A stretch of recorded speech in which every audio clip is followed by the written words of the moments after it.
Breaking news po tayo. Tuloy-tuloy po ang ating pagbabalita.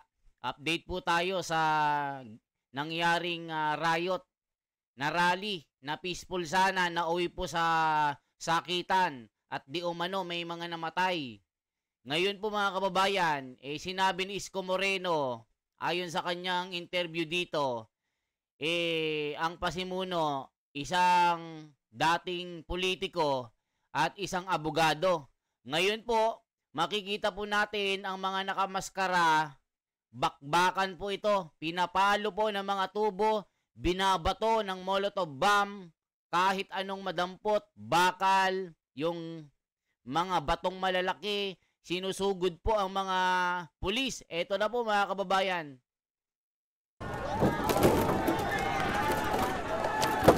Ayan po. Grabe pong brutal at napaka-violente ng nagrarally dito. Ayan, may mga winiwisik po. Tubig daw ng mabaho yan o gas. Ayan yung gutter po, isipa. Ayan, napaka-violente. Kita nyo po yung napakalaking maso. Ayan, binato. Ayan, kung ano-ano pong binabato. Ayan, nagwagayway po ng flag na pang One Piece. Ayan, nagwawala. Ganyan ba ang tunay na Pilipino? Nakikita nyo, lalaki ng bato. Talagang mamamatay ka pagka nalo ka dito. Ayan, sumusugod po sila mga kababayan. Para sa kabataan! Yan. Mabuhay ang Pilipinas! Mabuhay! Meron din kami pangarap! Mabuhay! Parang adik lang Ayan, namamakyo pa. Sinunog po nila yung container van na hinarang ng pulis. Yung mga gulong, sinilaban po. Kasi may mga din Siyempre may nagpondo. Ayan, kita nyo po. Ibaba nyo lang sila. Ibaba nyo. Hindi santo mga politiko. Grabe. Binakbakan nila. Yan, binaril na po sila na bomba. Ayan, kita lang. Nagsikalasan na po sila. So yan po yung nangyari mga kababayan. Ayan, nagbatuhan na po. Binomba sila ng binomba dito. Ayan, napakatindi. Ayan, ayan na. Unti-unti nang tindi nang nangyari dito Tindi. Bakbakan na kung bakbakan po ito. Okay lang mag-rally pero magnanakaw naman kayo. Magbabasag kayo ng property. Yung Sogos, binulagan nyo. Ang ba yung tama? Di ba mga kababayan? Sasabihin nyo para sa Pilipinas. Pero tignan nyo ang ugali nyo. Nagbabasag sila mga kababayan. Talagang yan kaldero. Yan, binato lahat yan. Kala mo mga halaman, binato pa.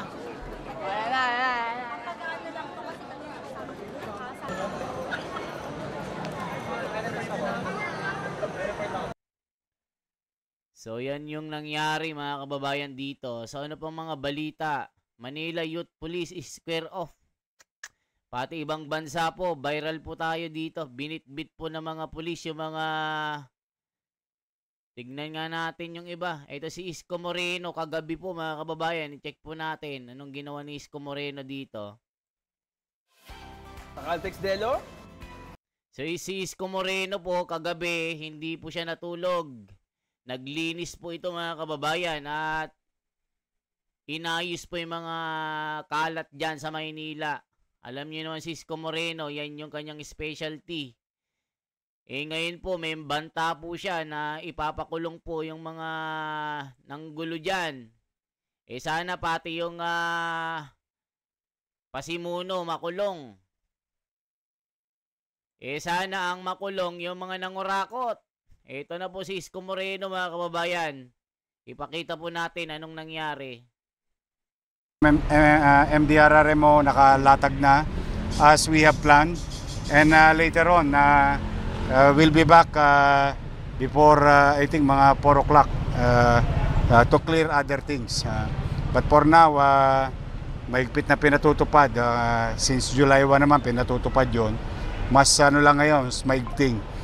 Yung buong University Belt is being mapped by the Manila Police District, and MDSW is on the ground para kalingayin yung mga minor de edad, and hopefully but I would like to congratulate Philippine National Police sa talagang mataas na tolerance. Bagamat nalulungkot ako, 90 mahigit na pulis namin ang nasugatan. But rest assured to the people of Manila, yung mga mobster ngayong gabi na nahuli, nasa MPD na, no? About 70 plus of them were apprehended, and charges will be filed against them. Arson and damage to property, public property and government property and private. All of them will throw the books to them. Tingin ko naman na kanina puro silang ngiti, bukas puro sila iyak. Mayor, ano pong instruction nyo kay Brigadier General Abad? Yun nga, maglinis pa ngayon. Baka nandyan pa yung mga tulongge sa tabi-tabi. Nagsipagdayuan Caloocan, Taguig, Pasay, Parañaque. Mga dito ng gulo sa Maynila. Then we'll see. Tingnan natin kung ngingiti pa sila bukas. Yung sabi nyo kanina, narinig namin, utak talangka, utak mga adik, itong mga nagsagawa ng ganitong kaguluhan, tama? Wala ka naman tamang pag-iisip para manunog ka ng property na may property. Sir, meron ba tayong tanggap? Gusto nila yata sumikat Di bukas, sisikat sila. Kaya lang malilim. Dahil may rehas na bakal. Yun, may sa akin last na, meron ba tayong natanggap na report na sa ating kapulisan? Kung meron ba nakaputok ng baril doon sa may Wala nagpaputok. Kaya nga pinagpapasalamat ko, kahit nasugatan yung mga pulis natin talagang maximum tolerance. Doon naman ako napabilib talaga. Nakita nyo naman ang mga ginawa ng mga tulongges na to, di ba? But then again, those 70 plus were apprehended, will be charged. And we were thinking of arson and other things. We'll just throw the books to them. Pasensya na kayo, mga magulang, pinabayaan ninyo mga anak ninyo kung ako sa inyo, dapat inalugaan nyo yung mga yan. Identify po ba, Mayor? May mga minors? Meron. Pero kahit minors, we'll charge them. Matuto sila sa buhay. Casualty, Mayor, meron ba tayong tanggap pa? Salamat sa Diyos. Both to the rallies and PNP, wala naman. Kaya lang, meron akong isang pulis na nalagay sa alanganin ng buhay. But salamat naman sa Diyos. Medyo stable naman siya ngayon. So yan mga kababayan, ako po, delikado ang nangyari. Rally na tahimik sana, naging madugo. Nagkaroon pa ng mga grabeng nangyaring ito mga kababayan. Sinasabi ng mga komento. Naku, warning sa mga asal ulol na nag-riot sa Maynila. So ano sa tingin nyo mga kababayan? Ano po, after nito, ano na pong mangyayari? Nakalimutan na ba ang flood control? Ititigil na ba ang pagrarally after nito mga kababayan? Okay mag-rally kung wala pong ganito, mga adik naman kasi nag-rally. May pagkademonyo paano tayo magkakaisa niyan kung magrarally kayo, magrarayot kayo? Tapos magnanakaw kayo, wala kayo. Nasa ospital mo. Yes. May bukas tuloy-tuloy clean up tayo para back to normal yung mga estudyante, mapapasok. That's our job. Our job is to keep the roads available to everyone. Na we are now doing it as we speak. You can see naman accessible na, malinis na. Mamaya may gagawin pa kaming isang bagay. Ingat kayo. Salamat talaga sa Diyos, talaga wala na disgrasya. So yung mga nakadorm dito ng mga estudyante sa UBEL, Pumuwanatag sila, matulog na sila na mahimbing. Matulog sila mahimbing. Okay. In fact, in fairness, may isang bata kanina nung umorder ako ng pagkain sa mga pulis natin lumapit sa akin, kamusta po kami kasi nasa dormitoryo siya. Sabi ko, matulog ka na maimbing. May gobyerno naman sa Maynila. So yan mga kababayan, napakatindi nito. After nito, ano nang mangyayari? Tutulog na ba tayo? Matitigil na bang flood control?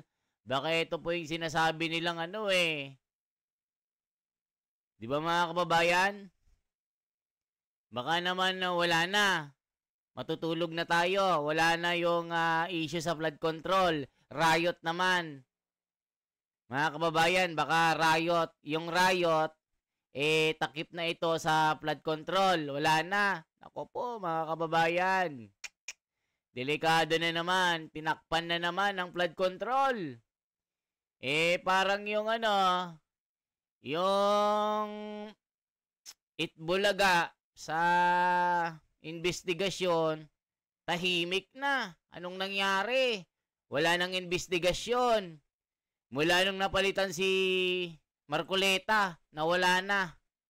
Mga kababayan, anong nangyari? Ping Lacson, Tito Soto, ano nang investigasyon natin?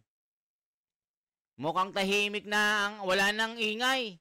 Ba't walang investigasyon ngayon hanggang investigasyon? Mga botete lang ang naiimbestigahan. Paano naman yung mga kinanta ng mga diskaya na wala na? Wala na, tahimik na, ang maingay na, riot na. Di ba? Mukhang dito may nakikita na parang lang ito, make up na naman, mawawala na naman ang blood control, riot na naman yung sikat. Mga kababayan ko, mag-comment kayo, parang itong ginawa nila, riot. Matakpan ng blood control, alaka, grabe na. Kaya nag-riot para takpan ang blood control. Alaka, mga kababayan, nakakaiyak na. Porque may nag-rally, nag-riot, wala nang investigasyon. Hala ka. Diyos ko Lord. Mga kababayan, ito na ba ang ginagawa nilang make-up? Sabi ng mga netizen, baka gawa-gawa lang itong